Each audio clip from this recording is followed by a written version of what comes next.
Hi, Jared Campbell with Classic Touches. A couple of customers have had older trucks that were built with 1/8" airlines from their transmission up to their shift knob. It's tough to find 1/8" airline adapters that go to the 5/32 airlines that modern trucks use. So I've put together this kit with 5 fittings and some airline.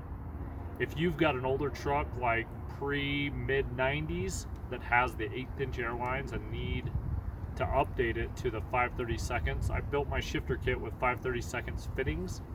If you need to update your transmission to 5/32 airline, I have this kit available with all the fittings and the airline you'll need to just change out all the 1/8" airlines, update it to the 5/32 airline.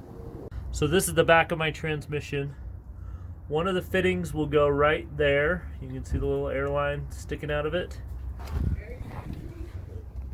The other airline will go right up there on the side. And if you're scared to do this, you could have your mechanic help you out with it. But the kit includes everything that you will need.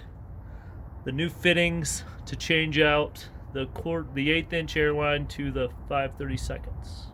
And then this new airline will plug right into the Classic Touches Twinstick shifter kit.